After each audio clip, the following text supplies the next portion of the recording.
Hello, it's Claire from AngelicScalliwags, and today I'm going to take you through how I make a greetings card from conception to finished product. Unfortunately, I thought I was recording this right from the very start. I wasn't, so this recording starts from a couple of minutes in. For me, different things inspire different cards. For example, my auntie asked me to draw a mushroom house because it reminded her of daydreaming one as a young child. The Christmas robin was especially for my mum, whilst my eldest daughter Lily is nuts about frogs, so the froggy picture was drawn for her. Lily's twin is chronically ill and spends most of her days in pain and exhausted. She has an amazing attitude and a huge personality. When her health is really playing up, she'll often say that her fatigue is fatiguing or her seizures are seizuring. It is this which inspired the card I am making here. I wanted to use Charlotte's own words, "my fatigue is fatiguing," to create a card especially for the chronically ill, and specifically those who have invisible health issues. I decided to go with a sloth because they sleep a lot and move very slowly. When Charlotte's health takes a dive, she is forced to take to her bed and rest. The next thing for me was to take a look at pictures and photos of sloths for inspiration. I then sketched the design I had in my head into my art journal. Once I'm happy with the sketch, I outline it with a black fine liner. All my designs are outlined at the start and again at the end. I'm not a trained artist at all, so I can't tell you why I do this. I just always have, and I guess I always will. I paint my designs over a period of weeks using layered watercolours. As you can see, I start out with the very watery colours, which I then build upon. I think if I was trained, I would know how to leave areas completely white so that the values at each end of the spectrum can be seen. As you will see, I do achieve this by using Procreate at the end to add both highlights and lowlights, thus achieving the contrast I want. With each new layer, I make up colours in my palette which are successively more darker than the layer before. I focus on lights and darks, building layers and colours on top of each other. I find designs of only one or two colours much harder than one with many different colours. My least favourite designs are the elephants and the ducks, because they are predominantly white, grey and black. I'm hoping with each design I create, I will learn a bit more until single coloured designs and no longer scare me. I've only been painting a year, so I try not to be too hard on myself. You may be wondering why on earth I paint my designs onto a double spread in my art journal. Surely it would make more sense to paint it directly onto a flat sheet of paper rather than one with a fold down the middle. Well, I couldn't agree more. Unfortunately, once I've begun something, I have an almost compulsion to finish it. I've never actually finished an art journal and will be so proud of myself once this one is finished. Also, I love the fact that all my designs are in one place and that my art journal is A5 size, making it very portable. Once I've finished each painting, I pop it into Procreate and use the cloning tool to get rid of the fold. Yes, I do realise that this is an extra step which I could get rid of by painting straight onto an A4 art paper, but I really don't mind, so I don't see anything changing in the near future. Anyway, I shall stop nattering now and let you watch me paint in peace.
Hello, I'm back again. Once I'm happy with my picture, I upload it into Procreate, where I get rid of the fold line down the middle, add highlights and lowlights, and add a frame of some sort if I think it needs it. In this case, I added some splats of dark green, framing the mummy sloth and her baby. Once the design is how I want it, I upload it into Canva. In Canva, I select A5 size, as I like my cards to be A6 size. I format it so it has a white frame around it, and I add the custom backing. I will print some of these cards without any words at all. However, I specifically wanted to add my daughter's quote, "My fatigue is fatiguing." I try out the words in different colours and fonts until I am happy. In this case, I chose a cream colour, which contrasts well with the rest of the pictures.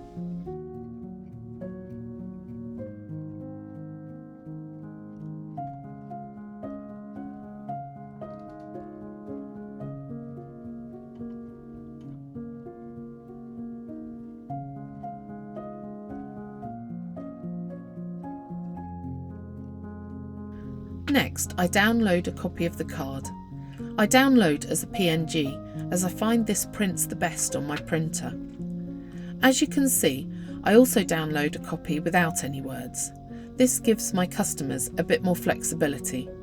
I then print out a copy of each to make sure they're printing as I want them to.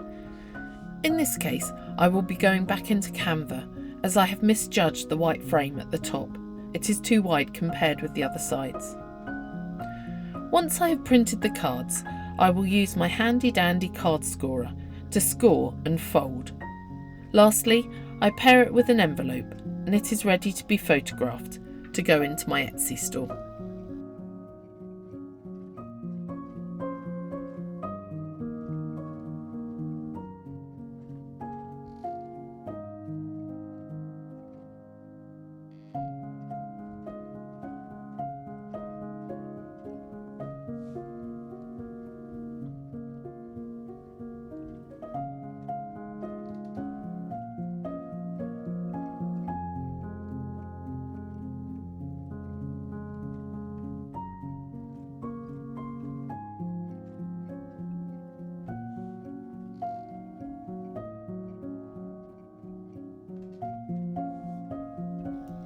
I hope you've enjoyed coming along with me as I made one of my greetings cards.